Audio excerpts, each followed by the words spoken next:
Hi, it's Paul from Wicked Acorn, and we're here at St. Martin's Church, Ashton upon Mersey, in Sale, Greater Manchester.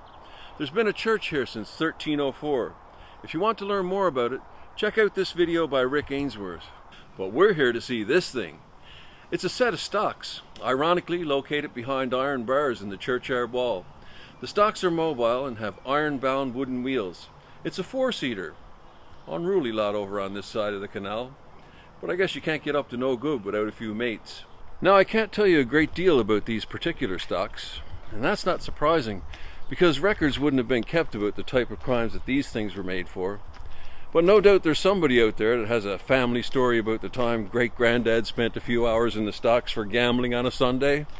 This is not some tourist attraction, though. These are the real deal. There's no doubt that a few poor souls have spent a night in the rain shackled to this thing. But these stocks are peculiar.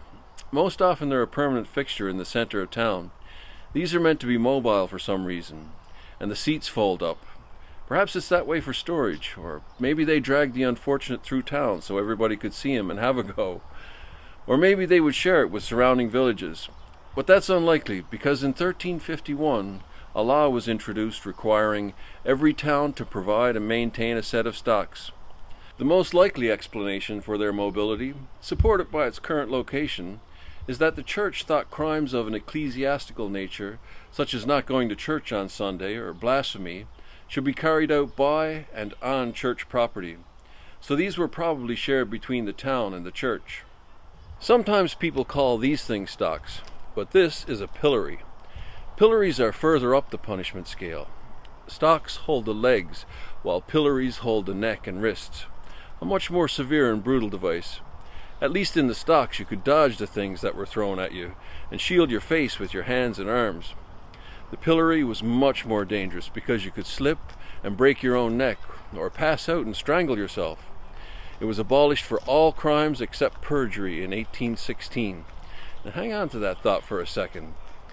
But the pillory was abolished completely in 1837. Stocks in this country date back to at least the time of the Black Death in the 14th century. The country's population had been decimated, and laborers were in such high demand that they were banned from leaving their homes for better wages. But not only the laborers could end up in the stocks, you could also end up in the stocks for trying to hire someone else's laborers to work your land.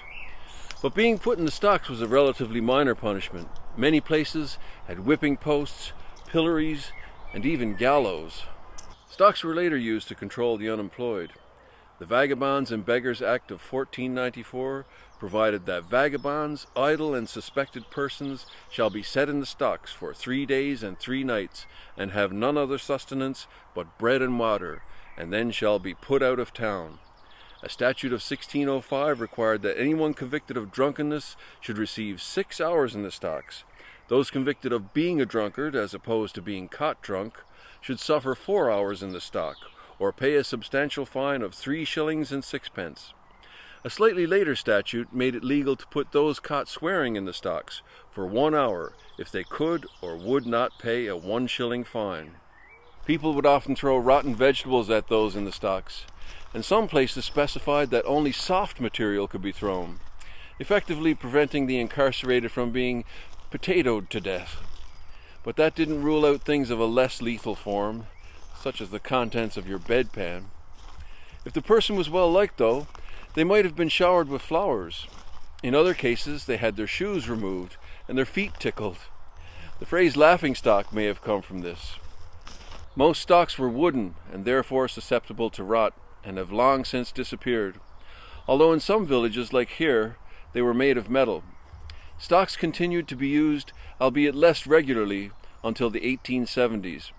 The last recorded instance of the stocks being used in England was in Newbury in 1872. However, the stocks were never formally abolished. So, is being put in the stocks a deterrent? Of course, there are no records of their effectiveness. The debate about the effectiveness of many different punishments is debated to this day. Most people obey the law simply because it's the law. But some crimes, if you can call them that, are so minor, the only reason most of us don't commit them is the fear of punishment. It's actually illegal to use your phone to pay at a drive-thru.